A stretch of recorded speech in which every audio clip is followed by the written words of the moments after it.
Chat. The Ultimate Cleveland Sports Show is, as always, is brought to us by FanDuel. It's winner take all time in the NBA and NHL, and FanDuel is giving you a shot to bring home a big win of your own. Right now, new customers get $150 in bonus bets with any winning $5 bet. That's $150 to bet on spreads, money lines, player props, and much more. So visit FanDuel.com/UCSS and make every playoff shot count. FanDuel, America's #1 sportsbook. We're going to fly through this topic, guys. Did you pick up a cold? No, I am. You sound a little nasally. I'm on like 2 hours of sleep from this weekend, Oh. so I'm in. So you got hangover voice. I'm in La La Land right now. Y'all are talking. I hear half of it. Was it worth it? It was one of the most fun weddings I ever had in my entire Then it was absolutely So worth yeah, it. it was a Bro was blast. turned. It must Yeah, have been, He was man. turned. 2 hours sleep. Woo. It's been a hell of a weekend. Let's just put Man, it that it's way. fun to be in my 20s. I wish I was in my 20s. Yeah, But- now you're 30. That's right. I know, 31. I know. It becomes He's harder to 31. operate on 2 hours sleep and a weekend bender. Yeah. Yeah. Wait till you're 58, bro. You'll do that one beer, and then guys say, "You want to know?" Man, I'm holding tight on this one right now. So we're going to fly through this one because we do want to talk Guardians. And Okay. we're definitely going to give them a lot of attention. Crazy walk-off, Lindor's return tonight. But PFF put out their ranking of the most underrated player on each NFL team. And they came up with Mo Hurst as the answer for the Browns. Mo surprised Hurst, by the that. most underrated Browns player. We'll spend 5 minutes on this real quick. Do you agree with Mo Hurst? And if not, who is the most underrated Brown? I disagree. I think it's Jowon Jones. That's a good one. I don't. Interesting. I'm not sure that we live in the weeds on this. I'm not sure we even understand his high-end potential, like how great he could be. Yeah. And it's because of his sheer physical dominance, and his footwork's pretty damn good for a guy that big. Yeah. Listen to people. He's starting. Joe Thomas said it. I think he's going to end up being a perennial Pro Bowler. Yeah, I do too. I And think. no too. one thought that when he was drafted. I think. Joke on them, man. I know. Joke on them. Because if you did a redraft of last year's draft, he's probably a top 5 pick. Well, he's definitely a first rounder. Yeah. I don't know about top 5. I would say that because of the position he plays. Maybe. He's probably the first tackle off the board. Let's just put it he'd that be way. among them. Yeah. Yeah. I'm gonna go with He's not top 5 and he's not the first tackle, but he's close. No, I think he'd be among the top tackles. And I think he would Paris be, Johnson, the Yes, Ohio still be- State guy, had an incredible rookie season, and he stayed healthy, which is the a big difference. Yeah. But I still think he would be I think he'd be a first rounder. 100% first, and he would be 100% among the first tackles off the first board. round pick.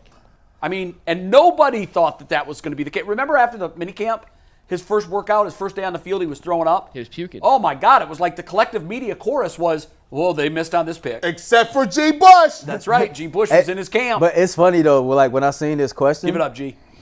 Well done. When I seen this question, man, Mo Hurst is only underrated to people outside of Cleveland.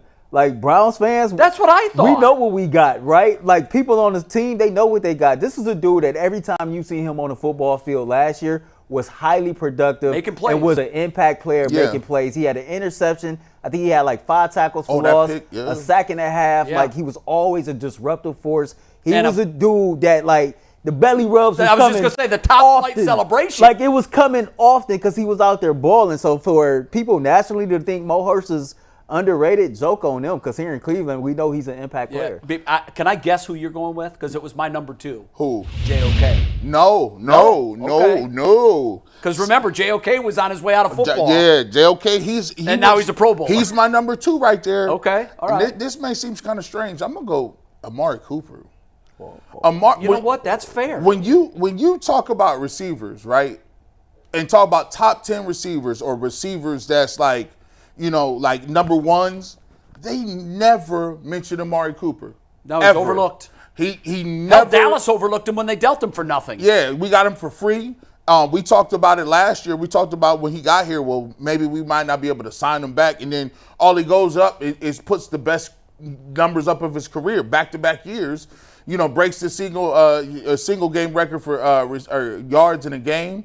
And for me, it's like he's not very he's not gonna get all the flashy stuff, but he's a route tactician. And the thing I love about him most is he plays hurt. There's plenty of times with either concussions or the foot or a lower body or the sports hernia or a growing. Like he showed up all them games where you had 5 different quarterbacks. Amari Cooper was always available, ready to go. I just think Amari Cooper is a guy that's supremely underrated when it comes to route running, just being able to set his man, get off the line of scrimmage, hands. He just does it. He does it all. He's just really steady, and he don't get the credit he deserves. Guess who is tied for the second most 200 receiving yard games in NFL history? It's Amari. Amari has 4 games of 200 yards receiving or more. Never would have guessed that. Above him, the only people that's above him is Calvin Johnson and Lance Allworth. That's crazy. Stunning. Both Hall of Jerry Famers. Rice is not above him with No. 200-yard games? Actually, him and Jerry Rice are tied. Okay. So it's 3 people tied with 4. He's tied with Jerry Rice for Yeah. 200-yard games. Yeah. That's a Jerry lot of played a yards. long time, a lot longer than Amari Amari's gets played. slept on. Amari really gets Yeah, slept on. that's a good one, G. And you know what I think this exercise tells me? This team, Loaded. it's talent everywhere loaded. you look. It's loaded, man. They got talent, bro. They got It's talent. loaded. Like, you could really argue 2 of the most underrated players on this team are Ronnie Hickman and DeAnthony Bell. You can make 2 a more. case that them dudes are Yes, you're highly right. underrated, and You're right. they too make big time plays. So, yeah, but it ain't Mo. That's for damn sure. Crazy. A lot of different options. You could go a bunch of different directions. Who do you have? Did you think about this? I like the Amari. I lean JOK just because I think he's That like was top my 2 or one A. 3 in the league at his position. Right. And I don't think he gets talked about enough in that top tier linebacker group. But he was a Pro Bowler last year, so it depends on how you view underrated. Yeah. DeWand, I like the answer. He only played 8 or 9 games last year, and then he got hurt. Yeah. So I think he's Well, I think underrated. that factors into him being underrated. Yeah. I just want to see a little more from him before. Well, I we do know. too. Yeah, it's foul. certainly early. Yeah. But All right, usually at that position, you know this with the learning curve.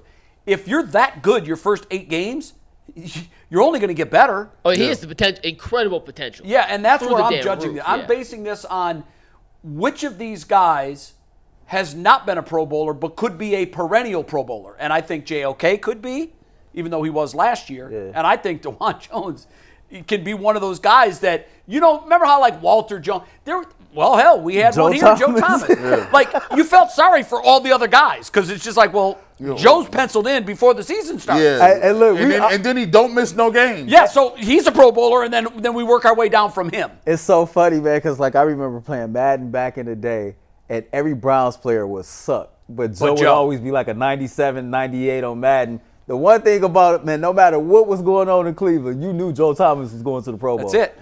That's it. Alex Mack used to be in the high 80s. Eric Steinbach, the guard, he'd be in there. On Madden, all the Browns' highest rated players was offensive linemen at the same time. Except for that one year, Peyton Hillis was a 90 on the cover. And if you on the cover, remember that. they Hey, was Peyton cheating. was a dog, man. Peyton Hillis was a dog. It's such a Browns thing that you had Peyton Hillis, and then he was just unstoppable. For 1 year. For 1 year. 1 year. I think about it. Him and Madden Reuben Curse Jones got him, too. Him and Reuben Jones had 2 of the Reuben single Jones. best seasons since '99 for the Browns, man.